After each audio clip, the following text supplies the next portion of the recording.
So recently I was given a gift certificate to Ham Radio Outlet, and since those only work in the store, I decided to take a 2-hour drive from where I live to visit the Atlanta location. I have been needing a solid, dependable handheld radio, so I figured I'd use this gift certificate for that. The two Baofangs I have work well, but are limited in functionality. I went ahead and picked up the VX-6R. I also picked up a few other accessories for it, but we'll get to that in a minute. Before I get into my first impressions of this radio, let's see what Yaesu wants me to know about it. The Yaesu website describes the VX-6R as an ultra-rugged 144 to 430 MHz FM handheld featuring wide receive coverage, JIS 7 submersibility, the Yaesu exclusive emergency automatic identification system, and ultra-simple keyboard access to important features. With regard to the JIS 7 submersibility, this refers to the Japanese industrial standard of water and dust proof rating. Grade 7 proof is described as protected against the effects of a temporary immersion in water.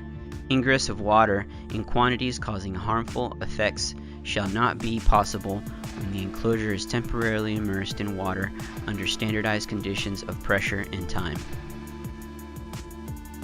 I don't intend this to be an unboxing video, but I want to showcase what you can expect out of the box, and things you may want to get for it if you're interested in this particular radio.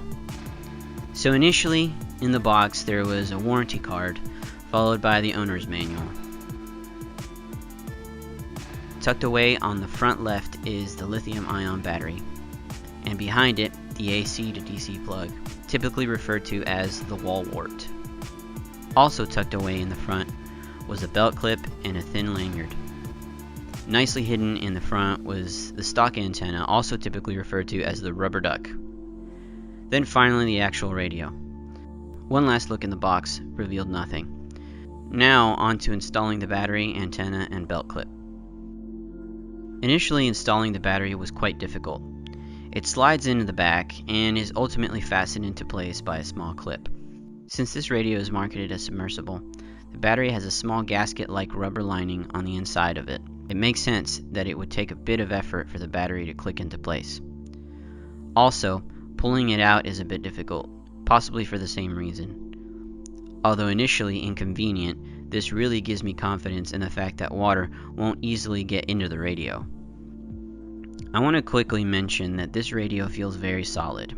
The exterior is definitely metal with a brush-like finish, which gives it a good solid grip. Now on to the antenna. At the base of the antenna connection there is a gasket-like rubber lining. This gives a good feeling when installing the antenna, giving the impression that it would actually be resistant to water going into that part of the radio. Moving on to the belt clip. It's packaged with the lanyard, which I will not be using. Installing it was pretty straightforward. By the way, the instructions show the lanyard going underneath the clip, making it the first thing you place before screwing the clip in. The power supply is pretty straightforward as well. It plugs into the side opposite of the PTT button. Yaesu makes a cradle-style desktop charger, which I decided not to get. With everything assembled, I'm ready to read the manual and program it. Before that, let's take a look at some other accessories I picked up. The first additional item is the external speaker/microphone. This was surprisingly a lot lighter and smaller than I expected. This isn't necessarily a bad thing.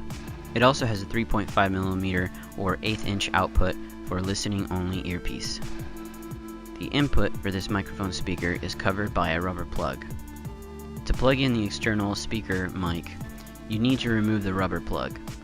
This mic is specifically designed for the water resistant capability, allowing it to screw in and seal out any form of liquid. Because of this, it's kind of tricky to plug it in. I had to take the antenna off and turn the radio to screw it all the way in. Other than that, it fits in tight and snug, making me feel confident it will work well on the field. The next accessory I picked up was the AA battery adapter. This is a Yaesu product specifically designed for this style radio and includes the rubber gasket style lining like the lithium-ion battery has. The one thing I learned is that the use of the alkaline batteries for this radio is only intended for listening. the radio automatically resorts to less than a watt in certain circumstances when transmitting with a power source of this nature. Another accessory I got was the SMA to SO239 adapter. It'll come in handy during emergencies or whenever I need to hook up an external antenna. The final accessory I got was a whip antenna. This is a no-brainer for me when it comes to operating a handheld radio. In my experience, transmitting on anything shorter than a quarter wave antenna is underwhelming while on the field. This particular antenna is the Diamond SRH77CA dual band whip antenna, which was recommended by the guys at HRO. The slim base of the antenna allows it to fit right into the radio with enough clearance. The rubber gasket on the base of the antenna input made it fit snug, just like the stock rubber duck antenna. After carrying the radio around for a day, I decided to replace the clip. It was too bulky and not as functional as I'm used to with the standard clip you would find on some other radios. I ended up ordering the Yeasu Clip-14. HRO didn't carry it, and the Amazon stores I found didn't offer prime shipping at the time, so I resorted to buying it off of Gigaparts. This is the only other clip I could find that was made by Yaesu, so I decided to give it a try. It works much better for what I needed it to do, and it gives a thinner profile when I pack it away in my bag. One of the features in the description of this belt clip is that it has a quick draw feature, but it's not that straightforward. I had to do a little research online, and what I discovered was that you have to rotate the radio until it clicks. Only then can you pull it out. This whole thing was a little bit frustrating, but once I figured it out, it was all good. Before I mention anything about operating the radio, I want to point out the operating manual is easy to read and understand. Operating the VX-6R is fairly easy in my experience so far. Each button has more than one function, giving you quick access to different parts of the menu, and also giving you quick access to some of the features the radio has to offer. I'm not going into detail on this subject in this video, but I wanted to highlight a few things. Even though the buttons are small compared to other radios, they're very responsive and not hard at all to press while operating. Programming repeaters and simplex frequencies is very easy to get the hang of. After learning via the manual, I had 5 repeaters and 2 simplex frequencies programmed in under 50 minutes or so. This is obviously not as fast as programming via software, but definitely quicker and easier than programming a Baofeng manually. And that's all I can say about the radio at this point. I haven't used it enough to give it a full review. So far, it's performed flawlessly for me. The only signal test I have put it through so far has been checking into the local net.